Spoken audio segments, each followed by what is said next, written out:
Hey there, Grandma. Alright. A little more jittery this week. Yeah? Did you not eat your sugar-free candy this afternoon? You ate the sugar one?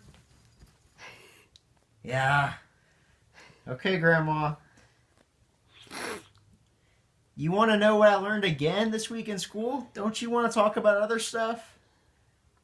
Well, if you must know, it actually applies to you very well because we're talking about whenever you want to eat. So what in your body triggers eating? And the answer is there's really no simple answer, Grandma. There's a lot of things that control eating.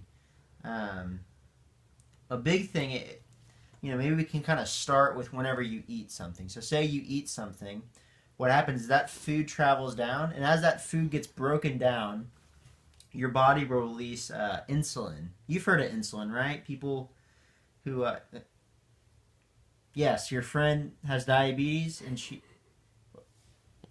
right, right. So if you have diabetes, depending on what type, yeah, your body's either not producing enough insulin or your body's not responding to that insulin. So yeah, so if you have increased insulin, what that happens is when that insulin's in your bloodstream, that will talk to a part in your brain here called the hypothalamus.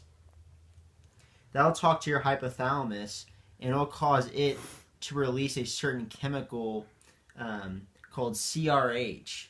And that'll say, hey, do not eat. So that'll kind of talk to other areas in your brain that might control, appetite or it kind of will travel throughout your body and talk to your different body systems and control eating. And so say you ate a meal, right? Whataburger, you had Whataburger for lunch. Okay, let's try to stay on topic, Grandma. So say you eat Whataburger. Um, so what happens? All right, so the insulin's released. We talked about that, but also when the food gets to your stomach, whenever your stomach it stretches, there are nerves in there. It's called the vagal nerve. It's a nerve that comes down from your brain stem, right down there. It travels down to your stomach, and when your stomach stretches, it'll send nerves that go back up to your brain stem, and it'll shut off eating. It'll say, "Hey, let's stop eating." Because your brain stem will then send nerves up to your hypothalamus. Remember we talked about the hypothalamus before. The hypothalamus is really like a central station for a lot of information to travel to it, and it will control a lot of different areas of your body, like temperature or eating. So you have that going on in your stomach, but also in your duodenum, as you're leading to your intestines, another hormone called CCK is released, and that's also traveling up to your brainstem. Remember where we talked about where those vagal nerves from the stomach are originating, and so that's another hormone that's going into it. Um, and so those are some of the main ones. Also, you have your intestines. So down here, they'll release a hormone called PYY that will travel up to your hypothalamus again. Hypothalamus, it keeps coming up in all of this.